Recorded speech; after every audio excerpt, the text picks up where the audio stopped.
जय जिनेंद्र। अगर आपको ऐसी जैन ज्ञानवर्धक कहानियां सुनना पसंद है तो हमारे जैन संसार चैनल को जरूर सब्सक्राइब करें। भरत क्षेत्र के प्रत्येक तीर्थंकर के जीवन में जो 5 कल्याणकारी दिव्य सातिशय और अनुपम घटनाएं घटती हैं उन्हें ही पंच कल्याणक कहते हैं। पंच शब्द तो मात्र 5 संख्या का सूचक है और कल्याणक का अर्थ है कल्याणकारी मंगलमय महोत्सव अथवा वैराग्यवर्धक, वीतरागता के पोषक, आत्मानुभूति में निमित्त भूत प्रेरणा प्रद पावन प्रसंग। ये पंच कल्याणक भव्य जीवों को संसार सागर से पार होने में निमित्त बनते हैं। इनके नाम हैं गर्भ, जन्म, तप, केवल ज्ञान एवं मोक्ष। कल्याणक जिनागम के अनुसार ये पंच कल्याणक तीर्थंकरों के ही होते हैं और तीर्थंकर का अर्थ होता है जो जगत के जीवों को जन्म मरण और आदि व्याधि उपाधि के असहा दुखों के भव सागर से तारने में नौका के समान निमित्त हों। जो जीव पूर्व जन्म में विश्व कल्याण की भावना भाता है, समस्त संसारी जीवों के प्रति वात्सल्य भाव रखता है, उन्हें संपूर्ण रूप से सुखी देखना चाहता है, जिनके हृदय में निष्प्रयोजन करुणा होती है, जो सबकी मंगल कामना करता है, उन्हें तीर्थंकर नामक ऐसे सातिशय पुण्य कर्म का बंध होता है जिसके फल में वह परमोत्कृष्ट जगत पूज्य 100 इंद्रों द्वारा वंदनीय तीर्थंकर पद को प्राप्त करता है। जब उस तीर्थंकर पद को पाने वाला जीव मां के गर्भ में आता है तो गर्भ में आने के 6 माह पूर्व से जन्म होने तक अर्थात 15 माह तक इंद्र की आज्ञा से धन कुबेर द्वारा प्रतिदिन 3 बार 3 करोड़ रत्नों की वर्षा होती है। दिक्कुमारी देवियों द्वारा तीर्थंकर की माता की परिचर्चा एवं गर्भशोधन की क्रिया होती है। तीर्थंकर का जीव जब गर्भ में आने वाला होता है उसके 1 दिन पूर्व तीर्थंकर की माता को सोहक शुभ स्वप्न दिखाई देते हैं। माता प्रातः उठकर राज दरबार में जाकर उन स्वप्नों का फल अपने पति से पूछती हैं। पति उन्हें स्वप्नों का फल बताते हैं, जिसे ज्ञात कर माता तो अति हर्षित होती ही हैं। राज दरबार में उपस्थित समस्त प्रजाजन एवं इंद्र और देवगण भी हर्षित होकर जोर शोर से गर्भ कल्याण का मंगल महोत्सव मनाते हैं। जब तीर्थंकर का जन्म होता है तब तीनों लोकों में हर्ष का वातावरण छा जाता है। 24 घंटे नरक की यातनाएं भोगने वाले नारकी जीवों को भी एक क्षण के लिए सुख शांति का अनुभव होता है। भव्य जीवों के तो मानो भाग्य ही खुल जाते हैं। इंद्रों का आसन कंपायमान होता है। इससे उन्हें ज्ञात होता है कि तीर्थंकर का जन्म हो गया है। वे तुरंत सदल बल तीर्थंकर के जीव का जन्म कल्याणक मनाने के लिए चल पड़ते हैं। इंद्राणी प्रसूति गृह में जाकर माता के पास मायामयी बालक सुलाकर बाल तीर्थंकर को जन्माभिषेक के लिए सौधर्म इंद्र को सौंपती है। सौधर्म इंद्र बाल तीर्थंकर को ऐरावत हाथी पर बिठाकर देव समूह के साथ सुमेरु पर्वत पर ले जाते हैं। वहां उनका क्षीर सागर के पवित्र जीव जंतु रहित प्रासुक जल से अभिषेक करते हैं। उन जैसा महोत्सव मनाना तो आज हमारे लिए असंभव ही है।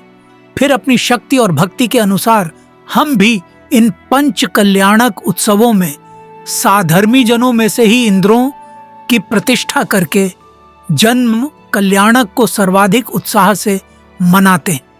यहाँ कोई पूछ सकता है कि गर्भ और जन्म तो सभी जीवों के होते हैं, फिर मात्र तीर्थंकरों के ही ये दोनों उत्सव इंद्रों द्वारा कल्याणक के रूप में क्यों मनाए जाते हैं, हमारे तुम्हारे क्यों नहीं?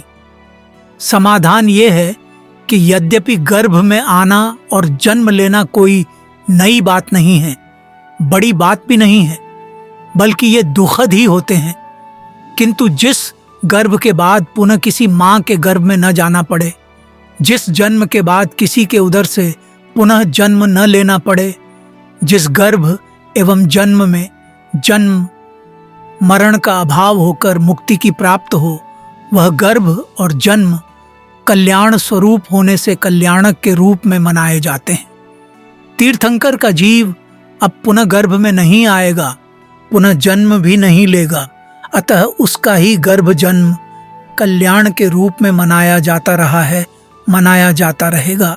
यद्यपि तीर्थंकर नामक पुण्य प्रकृति का उदय अरहंत अवस्था में केवल ज्ञान होने पर 13वें गुण स्थान में आता है, तथापि उस तीर्थंकर प्रकृति के साथ ऐसा सातिशय पुण्य भी बंधता है, जिसके फलस्वरूप गर्भ जन्म तप कल्याणक के मंगल महोत्सव मनाए जाते हैं।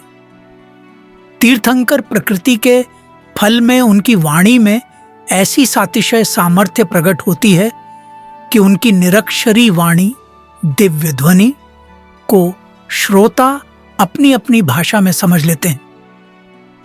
तीर्थंकर जन्म से ही मति श्रुति एवं अवधि ज्ञान के धारी होते हैं।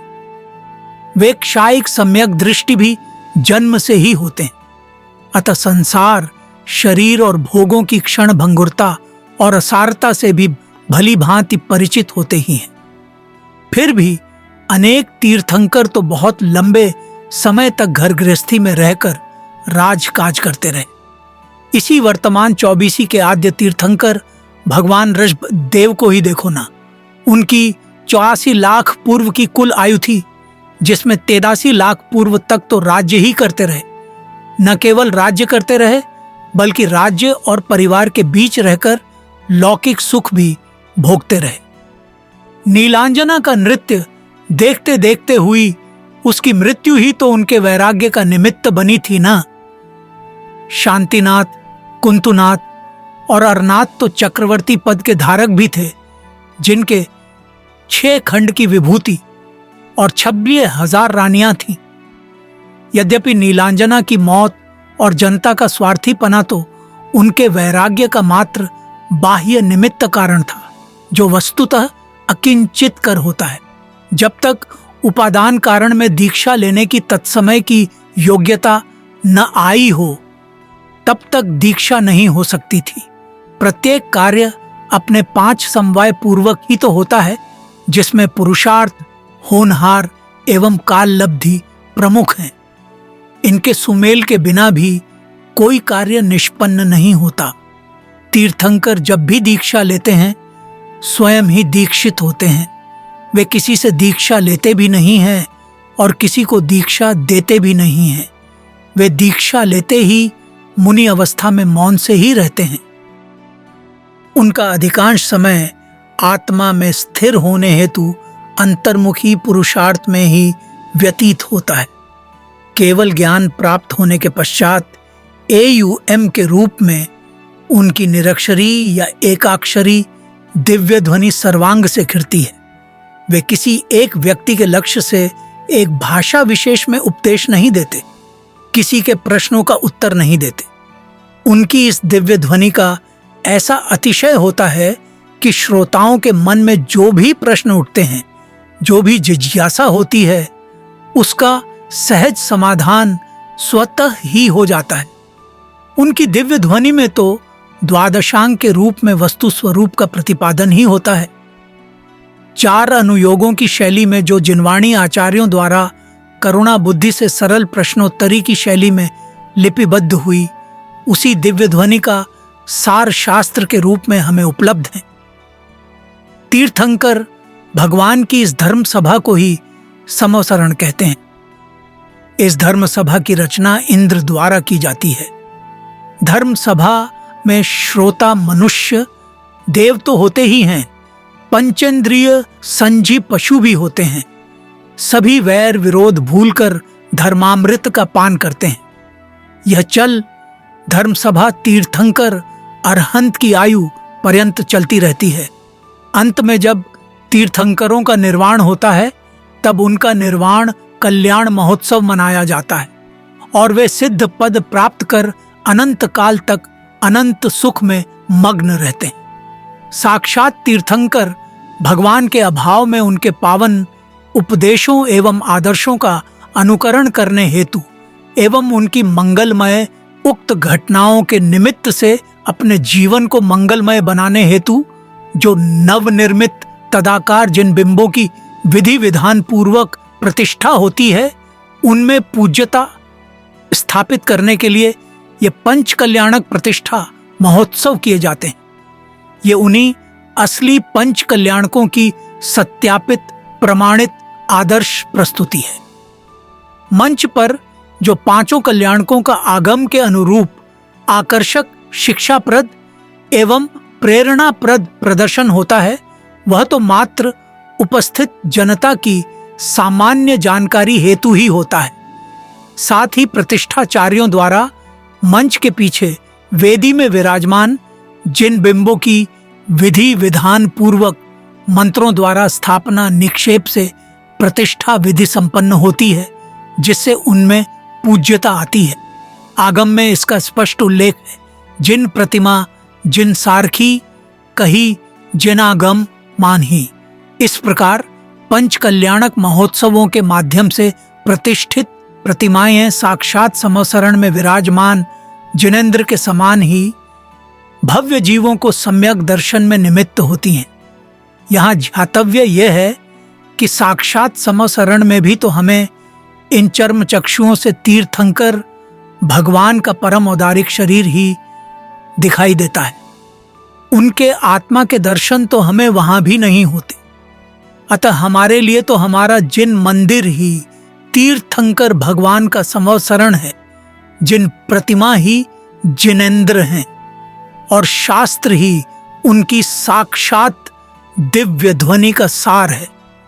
जब तीर्थंकर भगवान का केवल ज्ञान कल्याणक के पूर्व तप कल्याणक होता है, तब उनके वैराग्य के प्रसंगों का जो सशक्त प्रदर्शन होता है, वह हजारों भव्य जीवों को वैराग्य में प्रेरक बनता है।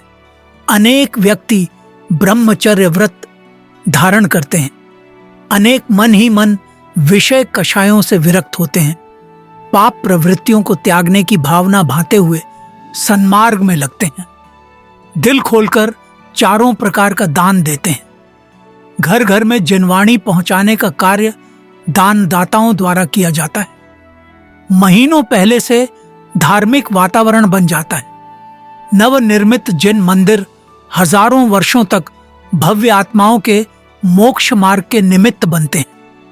देश में आतंकवाद, चोरी डकैती, ठगी, दुराचार आदि की दुष्प्रवृत्तियां जो शासन के लिए सदैव सरदर्द बनी रहती हैं, उन पर भी इन धार्मिक भावनाओं के प्रचार प्रसार से बहुत कुछ अंकुश लगता है। इस प्रकार ये महोत्सव देश की लौकिक समस्याओं को सुलझाने में भी साधन बन। सभी भव्य जीव इन आयोजनों से सतत लाभ लेते रहें, इस मंगल भावना के साथ विराम। वासुदेव भगवान नेमिनाथ के पिता राजा समुद्र विजय के छोटे भाई थे। एक बार उन्होंने अपनी सहधर्मिणी देवकी के साथ चारण रद्धिधारी अवधिज्ञानी मुनिराज श्री अतिमुक्त स्वामी को भक्तिभाव पूर्वक वंदन करके नमस्कार करके देवकी के होने वाले पुत्रों की कंस के द्वारा मृत्यु संबंधी शंका का समाधान करने के लिए पूछा। उसके उत्तर में मुनिराज ने कहा, हे भव्य, देवकी के होने वाले पुत्रों की मृत्यु कंस के द्वारा नहीं होगी। मैं इस संबंध में जो सत्य है वह कहता हूं, उसे तुम ध्यान देकर सुनो। देवकी का 7वां पुत्र 9वें नारायण के रूप में जन्म लेगा और वह 3 खंड के राज्य का स्वामी होगा। उससे बड़े 6 भाई तद्भव मोक्षगामी होंगे। उनको मृत्यु कंस के द्वारा नहीं होगी, इसलिए तुम चिंता मत करो।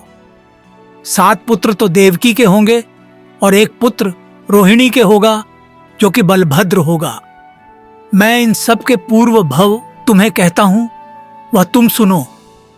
उनके पूर्व भव का वृत्तांत तुम्हारे मन को आनंदकारी होने के साथ साथ वैराग्य एवं आत्महित की प्रेरणा देने वाला भी है। बहुत समय पूर्व इस मथुरा नगरी में राजा सूरसेन राज्य करते थे। उनके राज्य में एक भानु नाम का सेठ 12 करोड़ द्रव्य का स्वामी था। उसकी पत्नी का नाम यमुना था। उसके सुभानु आदि 7 पुत्र थे। भानु सेठ को संसार से वैराग्य होने पर वह अभय नंदी मुनिराज के समीप दीक्षा लेकर मुनि हो गए और सेठानी यमुना भी जिनदत्ता आर्थिका के समीप आर्यिका हो गई। भानु सेठ के दीक्षित होने के पश्चात उसके सुभानु आदि 7 पुत्र जुआ और वैश्यागमन आदि के व्यसनी हो जाने से पिता द्वारा प्रदत्त समस्त द्रव्य नष्ट हो गया। द्रव्य नष्ट हो जाने से 7 भाई चोरी करने के लिए उज्जैनी नगर में गए। सुभानु का सबसे छोटा भाई सूरसेन था। उसे महाकाल नामक श्मशान में कुल संतान की रक्षा के लिए रखकर सुभानु आदि 6 भाई चोरी करने के लिए नगरी में गए और छोटे भाई सूरसेन से कह गए कि यदि चोरी करते हुए हम मर जाएं तो तू यहां से भाग जाना, और यदि हम सकुशल वापस आ गए तो चोरी करने से जो द्रव्य आएगा उसमें से तुझे बराबर का हिस्सा देंगे। ऐसा कहकर 6 भाई चोरी करने चले गए और 7वां छोटा भाई सूरसेन श्मशान में बैठ गया। उसी समय संसार की विचित्रता का दर्शक एक प्रसंग बना उज्जैनी नगरी का राजा वृषभध्वज था। उसके राज्य में दृष्टिमुष्टि नाम का महायोद्धा था। उसकी पत्नी का नाम वप्रश्री था। उनके वज्रमुष्टि नाम का पुत्र था, जिसका विवाह राजा विमल चंद्र की मंगी नाम की पुत्री के साथ हुआ था। मंगी अपने पति वज्रमुष्टि को बहुत प्रिय थी। मंगी अपनी सास की सेवा में प्रमादी थी। इस कारण उसकी सास का चित्त कलुषित रहता था। अतः सास ऐसा उपाय सोचती थी कि किसी प्रकार मेरा पुत्र अपनी पत्नी मंगी से विरक्त हो जाए अथवा मंगी मर जाए। एक बार बसंत ऋतु के उत्सव में वज्रमुष्टि वन में क्रीड़ा करने गया। तब उपयुक्त अवसर जानकर मंगी की सास ने घड़े में सर्प रखकर कपटपूर्वक मंगी से कहा, हे बहू, इस घड़े में मोती की माला है, तू उसे निकाल कर पहन। मंगी ने मोती की माला लेने के लिए ज्यों ही घड़े में हाथ डाला तो तुरंत उसे सर्प ने डस लिया, जिससे वह मूर्छित हो गई। उसकी सास ने सेवकों को आज्ञा दी कि मंगी को श्मशान में डालाओ। सेवक आज्ञानुसार मंगी को महाकाल श्मशान में डाल आया। तत्पश्चात रात्रि में मंगी का पति वज्रमुष्टि घर आया और अपनी प्राण प्रिया मंगी को सर्प डसने आदि के समाचार जानकर अत्यंत दुखी हुआ।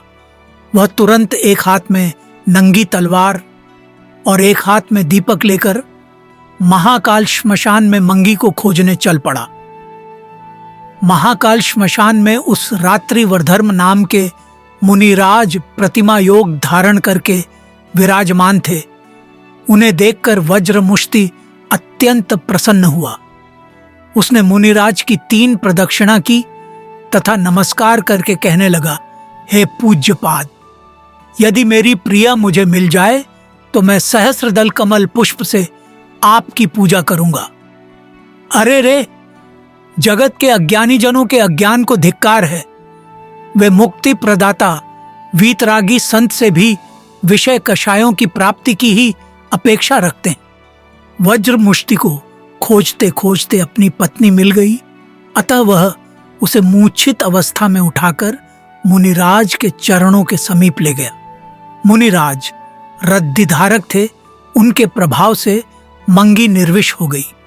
वज्रमुष्टि अपनी स्त्री को निर्विष जानकर बहुत प्रसन्न हुआ और उसे मुनिराज के समीप बैठाकर वह सुदर्शन नामक सरोवर में से सहस्रदल कमल लेने के लिए चला गया।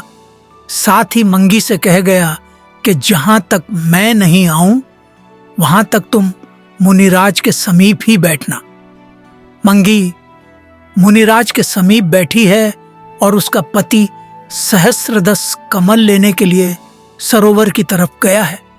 इस श्मशान में रहा हुआ चोर सूरसेन, जो कि चोरों का 7वां भाई है, वह वज्र मुष्टि का मंगी पर अधिक स्नेह देखकर मन में विचारने लगा कि पति को तो पत्नी के प्रति प्रीति में कमी नहीं है, परंतु पत्नी को पति के प्रति कैसी प्रीति है यह तो जरा देखें।